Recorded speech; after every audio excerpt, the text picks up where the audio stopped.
अस्सलाम वालेकुम।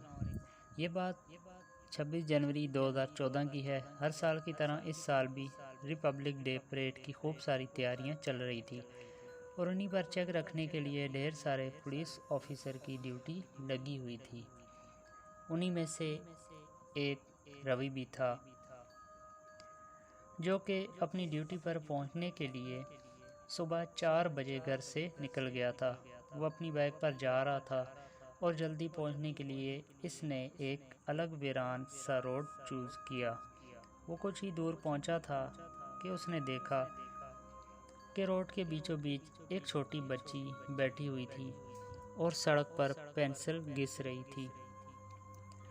रवि को यह देखकर बहुत अजीब लगा, लेकिन फिर भी उसने अपनी बाइक रोक के और बच्ची से पूछने लगा कि उसके पेरेंट्स कहाँ हैं।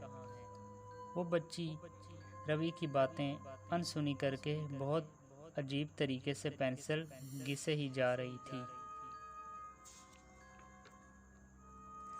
रवि ने अपनी घड़ी में टाइम देखा और रियलाइज़ किया कि वो लेट हो रहा है, तो वो वापस अपनी बाइक पर जा बैठा।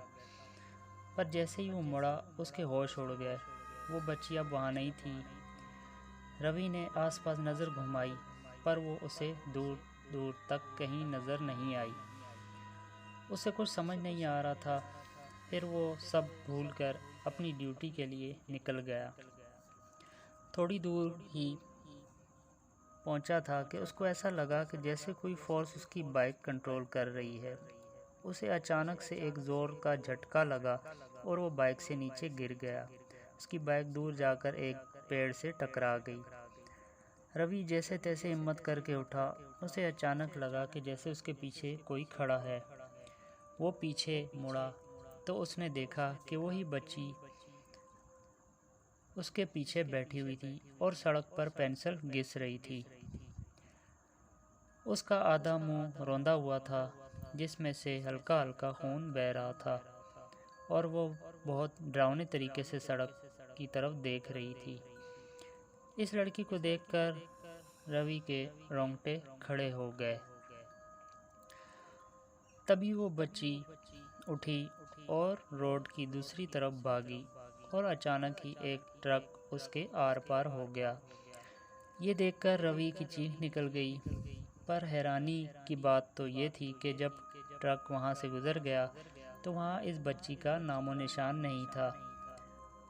रवि बुरी तरह घबराया हुआ उठा और अपनी बाइक उठाकर सड़क से जल्दी निकल गया। वो परेड के ग्राउंड तक पहुंचा, पर उसके होश उड़े हुए थे। उसके दोस्त ने जब इससे पूछा तो रवि उसे पूरा किस्सा बताते हुए कहा। इस दोस्त ने रवि को बताया कि बहुत वक्त पहले इस रोड पर एक 7 साल की बच्ची ट्रक के नीचे आकर मर गई थी और तब से कई लोगों ने इस बच्ची को इस सड़क पर देखा है। ये सुनकर रवि बिल्कुल नम पड़ गया।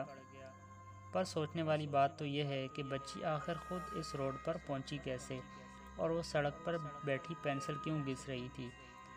आपको क्या लगता है? कमेंट में हमें ज़रूर बताएं। शुक्रिया। अगर आपको हमारी वीडियो अच्छी लगी तो सब्सक्राइब ज़रूर कीजिए और अपने दोस्तों के साथ भी शेयर कीजिए।